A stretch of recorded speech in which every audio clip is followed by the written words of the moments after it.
कि उनके रुख में एकदम 360 डिग्री का अंतर आ गया।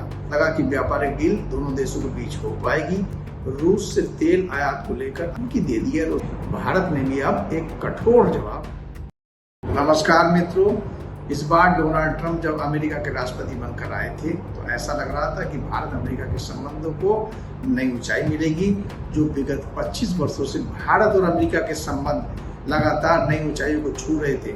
जब से अटल बिहारी वाजपेयी जी प्रधानमंत्री बने थे, उसके बाद से वर्तमान समय तक अमेरिका और भारत के संबंध, चाहे वो रणनीतिक क्षेत्र हो चाहे वो आर्थिक क्षेत्र हो, लगातार विश्वास बहाली की तरफ आगे बढ़ रहे थे तथा मजबूत हो रहे थे। तथा ऐसा लग रहा था कि अमेरिका को भारत की इंडो पैसिफिक रीजन में चीन के प्रभाव को रोकने के लिए आवश्यकता है तथा ये ऐसी आवश्यकता है जो वो आने वाले दशकों में उसे रहेगी। इसलिए भारत और अमेरिका के संबंध कई दशकों तक लगातार प्रगति के पथ पर आगे बढ़ते रहेंगे। भारत को लग रहा था कि अब वो चीन की जगह ले सकता है, खासकर मैन्युफैक्चरिंग हब के रूप में, क्योंकि अमेरिका तथा यूरोप के देश चाह रहे थे कि अब मैन्युफैक्चरिंग की जो स्थिति है वो चीन से हटकर भारत, वियतनाम ऐसे देशों की तरफ जाए जिससे कि चीन को कुछ हद तक रोकने में सफलता प्राप्त हो।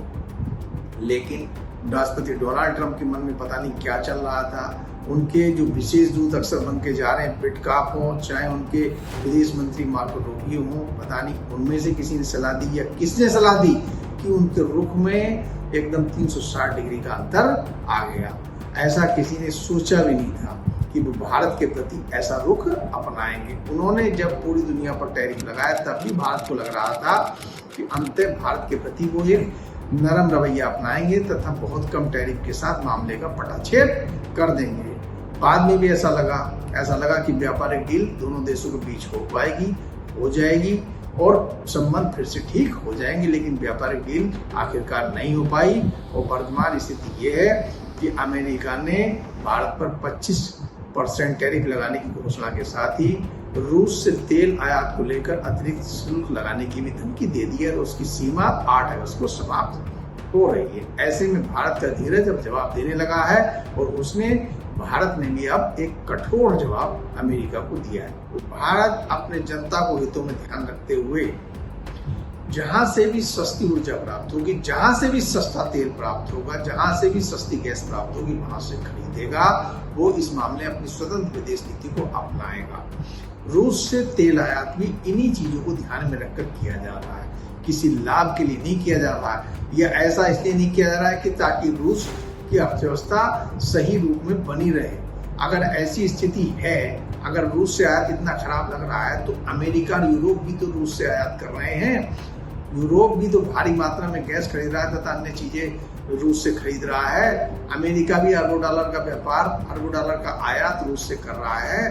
तो अगर जहां तक युद्ध में पैसा खर्च होने की बात है या रूस को लाभ मिलने की बात है तो उनके पैसे से भी तो लाभ मिल रहा है। तो दोहरा मानदंड भारत के प्रति क्यों अपनाया जा रहा है? यही नहीं, एक परिप्रेक्ष्य और उभर रहा है जिसकी तरफ ध्यान कम लोग दे रहे हैं। टर्की, जो कि सिंदूर ऑपरेशन समय भारत का विरोधी था, टर्की भी रूस से व्यापार करता रहा है। उसके संबंध बहुत अच्छे हैं रूस से।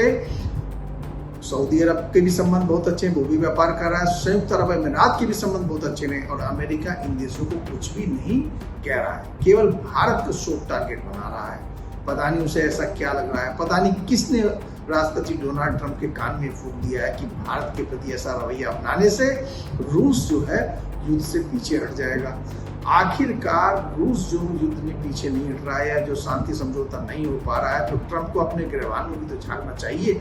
जो ट्रंप राष्ट्रपति चुनाव से पहले कह रहे थे मैं देखते देखते उस युद्ध को रुकवा दूंगा, यूक्रेन युद्ध खत्म हो चुका है, खंडर में बदल चुका है, ऐसा लग रहा था कि वो पूरी तरह रूस के प्रति झुकाव रख रहे थे। बाद में भी उन्होंने रूस के प्रति झुकाव रखा, लेकिन वो कहीं भी किसी के प्रति झुकाव रखते हैं फिर अचानक से अजीब सी स्थिति अपना लेते हैं।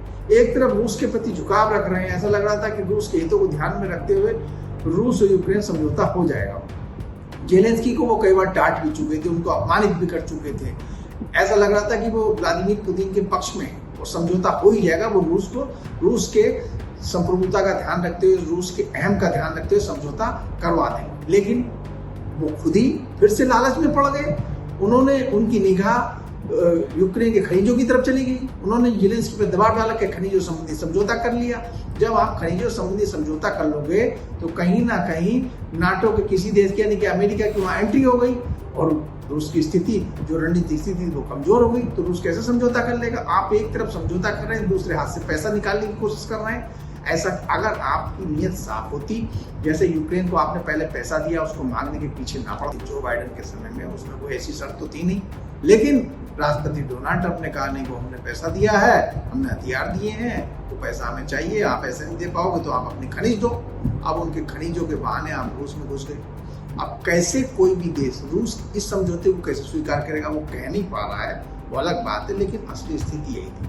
अगर राष्ट्रपति डोनाल्ड ट्रंप खनिजों से संबंधित यूक्रेन से कोई समझौता ना करते और रूस की कुछ शर्तें मांग लेते, जैसे वो नाटो की स्थिति वहाँ पर मजबूत ना हो पाए, यूक्रेन नाटो में ना जा पाए, यूक्रेन यूरोपीय संघ में ना जा पाए, अर्थात रूस के प्रभाव क्षेत्र में वो बना रहे। अगर इन शर्तों को मांगते हुए और जिन क्षेत्रों को उन्होंने कब्जा कर रखा उन क्षेत्रों को रूस से कुछ सौंपते हुए उनको मान्यता प्रदान करते हुए अगर किसी समझौते पर जाते तो रूस यूक्रेन समझौता पहले ही हो गया होता।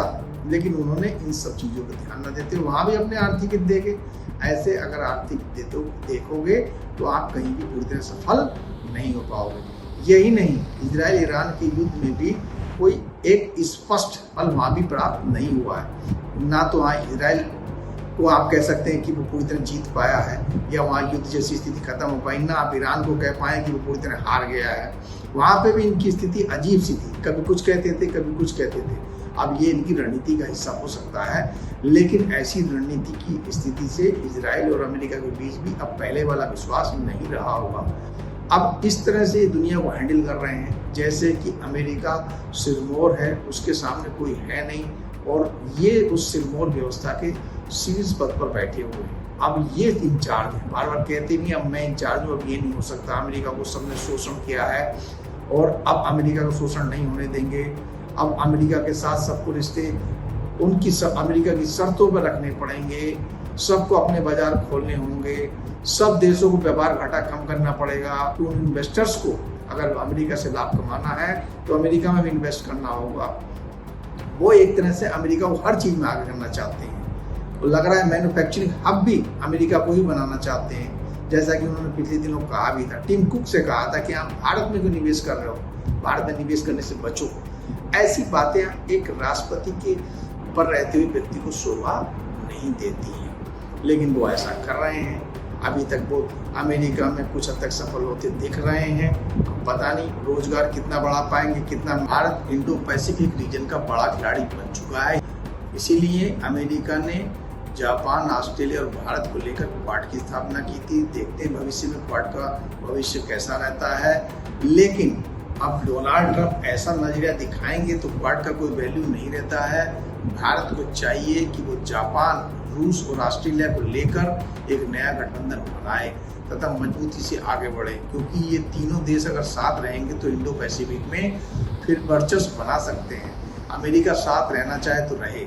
इस संदर्भ में अगर अमेरिका की इच्छा अगर हो तो वो भारत से कहे, उसे कहना चाहिए, उसे अंडर टेबल कहना चाहिए, खुलेआम नहीं कहना चाहिए, धमकी से नहीं कहना चाहिए, दबाव नहीं बनाना चाहिए कि भारत जो है रूस यूक्रेन समझौता कराने की कोशिश करे दबाव के तहत। ये तो एक तरह से अपमानित करने वाली बात हो गई। ये सब बातें अंडर टेबल की होती हैं। अमेरिका को भारत के यहाँ भी कोई दूत भेजना चाहिए। बिटका अब यहाँ एक बार भी नहीं आए हैं, शायद वो भारत को वैश्विक महत्व देना ही नहीं चाहते हैं। अगर आप इस तरह से रवैया अपनाओगे तो भारत क्यों आपके साथ सकारात्मक रवैया अपनाएगा? वो आपका इस तरह से थोड़ी पिट्ठू बन जाएगा जैसे पाकिस्तान आपका पिट्ठू बार बार बन जाता है। ऐसे भारत नहीं बन सकता है। भारत इतना छोटा देश नहीं है, वो वैश्विक बरादरी में अपना एक कद रखता है। वो चौथे नंबर की अर्थव्यवस्था है। आपको ये सोचना चाहिए।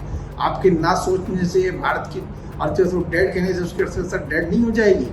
भारत के लोग अब खड़े हो गए, भारत के उद्योगपति, भारत के छात्र हर जगह अपना झंडा बुलंद किए हुए हैं। आपके यहाँ अमेरिका में यहाँ के छात्र जाते हैं और वो तमाम कंपनियों में CEO ऐसे नहीं बन जाते हैं, उनमें क्षमता है। शायद उसी क्षमता से अमेरिका के राष्ट्रपति में कहीं ना कहीं सुरक्षा पैदा हुई, इसलिए वो एप्पल के CEO से कहते हैं कि आप भारत में निवेश ना करें। यहाँ तक कि दूर ऑपरेशन के बाद भी राष्ट्रपति ट्रंप ने कहा कि भारत बहुत अच्छा कर रहा है, यानी कि कहीं ना कहीं जो भारत की रक्षा प्रणालियों में भारत की जो डिफेंस प्रणाली ने सिंदूर ऑपरेशन के तहत अच्छा प्रदर्शन किया, उससे भी कहीं ना कहीं एक ईर्ष्या का भाव बहुत सारे देशों में पनपा है।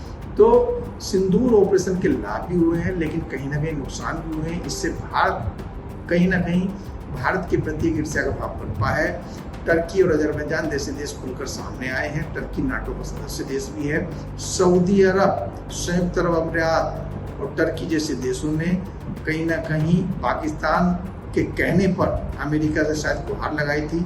हो सकता है अमेरिका ने अंडर टेबल कुछ सिंदूर के समय में कुछ कोशिश की हो युद्ध रुकवाने की, लेकिन भारत दबाव में नहीं आया होगा, ऐसा मेरा मानना है।